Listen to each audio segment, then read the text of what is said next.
안녕하십니까, 물리2입니다. 오늘은 평형과 안정성 교재 16페이지에서 17페이지 알아보겠습니다. 잘 보시면 돌을 쌓고 있죠. 무너지지 않게 쌓아 올리려면 어떻게 해야 될까요? 그것을 알아보겠습니다. 평형을 맞추고 안정성이 있어야 잘 쌓을 수 있겠죠? 간단한 실험이 있는데요. 왼쪽 눈금에 줄을 하나 넣고 오른쪽 눈금에도 줄을 하나 넣습니다. 그리고 왼쪽 눈금에 또 줄을 하나 밑에다 넣어놓고 이 줄을 뺀 다음에 다른 곳에 넣는 실험인데요. 실험은 이렇게 진행될 겁니다. 실험 첫 번째 실험, 결과를 표에 적어보죠.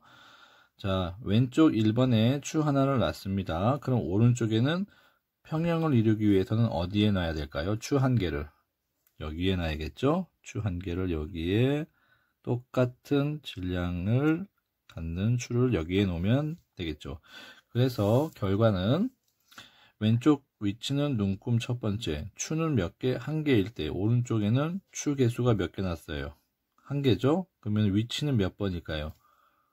1번이죠. 그래서 1번 이렇게 되겠습니다. 그럼 두 번째, 똑같은 경우인데 추가 두 개 있습니다. 1번에 또 두 개 있고, 그러면은 추 한 개만 갖고 평형을 맞추기 위해서는 몇 번째에 가야 될까요? 여기에 오면 되겠습니다. 그러면 여기는 오른쪽의 위치, 추가 한 개인데 오른쪽에는 몇 번에 왔습니까? 2번에 왔다고 하면 되겠죠. 마지막 세 번째 실험, 추가 3개입니다. 그러면 추 한 개를 몇 번에 놔야 수평을 유지할 수 있을까요? 그렇죠. 여기 3번에 와야 유지할 수가 있습니다. 그래서 추가 왼쪽 1번에서 1개, 2개, 3개 점점 많아질수록 추 한 개가 1번, 2번, 3번 이렇게 됐습니다. 이 사실을 통해서 어떤 결론을 낼 수 있습니까? 왼쪽 추의 개수가 많아질수록 오른쪽 추의 위치가 어디에서? 중심에서. 이 중심은 회전하는 축이거나 받침점이 되겠죠. 지뢰의 받침점. 우리 여기 요 중심으로 회전을 하겠죠. 이렇게 왔다 갔다 이렇게 돌아가는 회전인데 여기서가 지뢰로 생각하면 여기가 받침점이 되는 거예요. 그래서 멀어진다라는 것을 알 수 있습니다. 오늘 배울 힘의 핵심인데요. 보세요. 이 지뢰는 무거운 추와 가벼운 무게를 갖는 W가 있습니다. 그런데 지뢰의 중간에 요 회전하는 축, 여기를 중심으로 얘가 요렇게도 기울어지고 요렇게도 기울어지기 때문에 받침점도 되지만 회전축도 됩니다. 그런데 여기서 중요한 것은 무거운 힘이 작용하는 요 무거운 추에서부터 받침점인 거리는 A, 여기서부터 또 가벼운 무게까지 B. 여기서 얘가 평형을 이루기 위해서는 반드시 조건이 필요한데 그 조건이 바로 요겁니다. F는 A, W는 B 서로 곱했을 때 같은 값이 나와야 안정한 평형이 됩니다. 그래서 안정성이 있다라고 할 수 있습니다. 그리고 결국 이게 뭘 이룬다? 평형을 이루는 겁니다. 이걸 바탕으로 우리 돌림힘을 알아보겠습니다. 여기를 잘 보면 이게 회전축이 있고 이게 이렇게 돌아가는 회전축이죠. 집에 있는 문이죠. 이 문을 뭐라고 하나요? 여닫이 문이라고 합니다. 그리고 얘가 이렇게 문 손잡이가 여기 있는데 우리 손잡이에 이렇게 힘을 잡아당기거나 밀거나 하죠. 여기서는 이렇게 잡아당겨서 이 문을 이렇게 회전시키는 상황입니다. 그럴 때 이 회전축에서 손잡이까지 거리에 이 R을 R 벡터라고 할 수 있는데 여기서는 R 크기만 나타냈고, 그리고 여기 90도로 작용하고 있죠. 이렇게 잡아당기면서 F 벡터인데 크기는 F로 나타냈습니다. 이럴 때 힘이 작용할 때 이 돌아가는 힘을 돌림힘이라고도 합니다. 그리고 그거를 토크라고 합니다.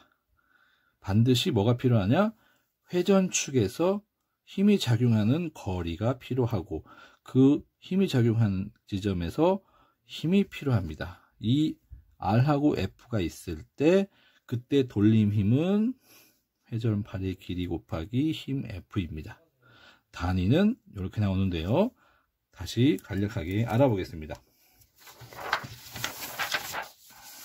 자, 돌림 힘은 토크라고 하고 물체가 회전하는 거 관련된 힘인데 토크는 이런 식으로 표현하고 크기는 벡터 화살표를 뺀 이렇게 스칼라량이 되겠죠. 자, 이 공식은 매우 중요하죠. 토크의 공식은 거리 R과 곱하기 힘 F인데요. 이 조건이 있습니다. 우리 물리2에서는 이 F는 회전팔의 수직 방향으로만 작용하는 것으로 배울 텐데요. 무슨 말이냐? 아까 그림처럼 회전축이 있고 문이 돌아갈 겁니다. 힘이 이렇게 작용하니까 이렇게 돌아가겠죠? 그런데 이 회전축에서부터 손잡이가 있는 곳까지 거리 R 벡터가 있어야 되고 이 R 벡터에서 이렇게 문을 회전시키는 힘이 작용할 때 요 힘, 빨간색, 요 힘이 몇 도를 이룬다? 90도가 이룰 때 그때의 토크는 R 곱하기 F로 계산할 수 있다는 거죠. 자, 이 그림을 위에서 본다면 이 그림을 위에서 내려다보면 이건데요. 이거 회전축이죠? 이렇게 돌아가는 겁니다. 회전축인데 이 문 방향에 R 벡터가 있고 여기 손잡이가 달린 힘으로 미는 힘 F가 있을 때 여기 90도를 이루는 경우만 우리는 배울 거예요. 90도일 때 얘가 이렇게 힘을 적용하면 이게 돌아가겠죠. 이때의 회전력이 바로 토크가 됩니다. 토크 돌림 힘. 자, 그러면 여기에서 예시가 있는데 문제는 이렇게 나오겠죠. 자, 거리가 2m이고 힘이 3N일 때 토크의 크기를 계산하시오. 그러면 공식을 쓰고 거리 2m를 집어넣고 뉴턴은 3N. 그래서 236, 자, 단위는 뉴턴부터 써줄게요. 미터. 그러면 뉴턴 미터가 되는 겁니다.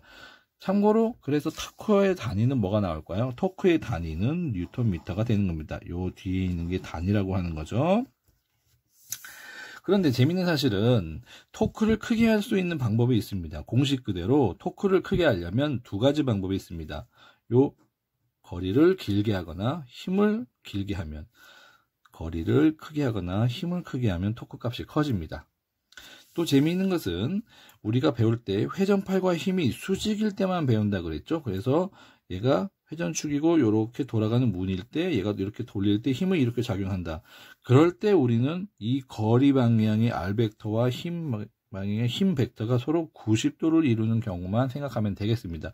이때가 바로 어떤 값이냐? 회전시킬 수 있는 최대 토크를 값을 갚는 조건입니다. 수직일 때 최대입니다. 그러면 수직이 아닌 나란할 때는 어떻게 될까요? 잘 보세요. 자, 여기 회전축이고 이렇게 돌아가는 문인데 거리 R 방향의 벡터가 있고 힘도 이쪽 방향으로 주면 어떻게 될까요? 얘는 이렇게 돌아갈 수 있을까요? 문을 옆으로 미닫이 문이 아니라 이렇게 여닫이 문인데 여닫이 문을 미닫이 문으로 회전축을 밀어봤자 회전축이 움직이지 않죠. 얘는 돌아야 되기 때문에 반드시 R 벡터의 수직으로 작용하거나 해야 되는데 거의 길이 방향으로 이거를 밀어봤자 얘는 고정된 거기 때문에 돌아갈 수가 없는 겁니다. 그래서 토크는 제로가 되고 최소가 됩니다. 어떨 때? 돌아가지 않기 때문에. 그러면 최소가 됐다면 언제냐? 나란할 때죠. 나란할 때. R 방향과 힘의 방향이 나란하면 회전팔은 이쪽 방향으로 가거나 힘이 이쪽 방향으로 갔을 때 나란하면은 돌아가지가 않고 그 토크 값은 제로가 되고 최소가 됩니다.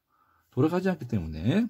자, 여기까지 우리가 볼 수 있는데요. 그럼 정리를 하면, 자, 예를 들어서 토크는 이렇게 예를 들어서 회전팔의 길이를 작게 하여 작은 힘으로 일을 할 수 있는 예가 있는데요. 잘 보세요. 자, 토크로 회전을 시킬 수 있는 필요한 힘이 10Nm라고 했을 때, 자, 토크 공식에 의하면 T는 RF예요. 그러면 10N의 힘을 나타낼 때 2m와 5N 또는 똑같은 10N인데 5m와 2N. 뭐가 더 작은 힘입니까? 2번이 더 작은 힘으로 똑같은 토크를 발생시켰죠. 어떻게 하면 작은 힘입니까? 거리를 길게 했습니다. 이 거리를 길게 하는 실제 예가 세 가지가 나옵니다. 잘 보세요. 자, 이 기어를 돌릴 때 우리가 발을 여기다가 놓죠. 이 발을 여기다가 놓고 이렇게 돌리죠. 그러면 이 회전축에서 발 거리가 이게 길단 말이에요. 이 길기 때문에 적은 힘으로도 얘를 돌릴 수 있는 겁니다. 자, 이것은 여기가 회전축이죠. 얘를 돌리기 위해서 우리가 스패너를 길게 해가지고 여기서 힘을 위로 올리니까 수직으로 작용하죠. 그래서 회전축에서 멀기, 이 R을 길게 해가지고 돌리기가 쉬워지는 거죠. 자, 여기서는 뭘까요? 회전축은 가운데 있죠. 이 핸들이 커요, 작아요? 작은 게 아니라 크죠. 버스 핸들은 더 큽니다. 자, 힘은 어디서 작용할까요? R, 거리 벡터와 여기서 힘을 위로 밀르면 여기서 밑으로 내리면 수직으로 작용해서 여기서 거리가 먼 큰 자동차 핸들이 큰 이유가 이거예요. 짜깁지 않고 작은 힘으로 얘를 돌리기 위해서 나타낸 겁니다. 자, 다음 페이지, 다음 시간에 보겠습니다.